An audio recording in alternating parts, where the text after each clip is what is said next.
ബസ്സിൽ നിന്ന് യാത്രക്കാരിയുടെ 7 പവൻ സ്വർണ്ണമാല മോഷ്ടിച്ച ശേഷം വഴിയിലിറങ്ങി രക്ഷപ്പെടാൻ ശ്രമിച്ച അന്യസംസ്ഥാന സ്ത്രീകളെ കണ്ടക്ടറുടെ ജാഗ്രതയിൽ ഓടിച്ചിട്ട് പിടികൂടി സ്വർണം വീണ്ടെടുത്തു. ആലപ്പുഴയിലാണ് സംഭവം നടന്നത്. കോയമ്പത്തൂർ സ്വദേശിനികളായ കണ്ണമ്മ, സുബ്ബമ്മ എന്നിവരാണ് പ്രതികൾ. ആലപ്പുഴ നിന്ന് പത്തനംതിട്ടയ്ക്ക് സർവീസ് നടത്തുന്ന KSRTC ബസ്സിലാണ് ഇവർ മോഷണം നടത്തിയത്.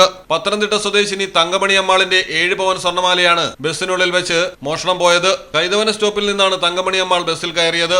ഇവിടെ നിന്ന് തന്നെ തമിഴ്നാട്ടുകാരായ പ്രതികളും കയറി. പൂപ്പള്ളിക്ക് ടിക്കറ്റ് എടുത്ത ഇരുവരും കൈനകരി ജംഗ്ഷനിൽ ഇറങ്ങിയതോടെ കണ്ടക്ടർക്ക് പെരുമാറ്റത്തിൽ സംശയം തോന്നി. തുടർന്ന് കണ്ടക്ടറായ പ്രകാശ് യാത്രക്കാരോട് ആഭരണങ്ങളോ പേഴ്സോ നഷ്ടപ്പെട്ടിട്ടുണ്ടോ എന്ന് പരിശോധിക്കാൻ ആവശ്യപ്പെട്ടു. പരിശോധനയിലാണ് തങ്കമണി അമ്മാളുടെ 7 പവന്റെ സ്വർണ്ണമാല മോഷണം പോയതറിഞ്ഞത്. ഉടൻ തന്നെ കണ്ടക്ടർ പ്രകാശും യാത്രക്കാരും പ്രതികളുടെ പിന്നാലെ ഓടി തടഞ്ഞു വെക്കുകയായിരുന്നു. നെടുമുടി പോലീസിന് വിവരമറിയിച്ചു. പോലീസ് നടത്തിയ പരിശോധനയിലാണ് ഇവരിൽ നിന്ന് മാല കണ്ടെത്തിയത്.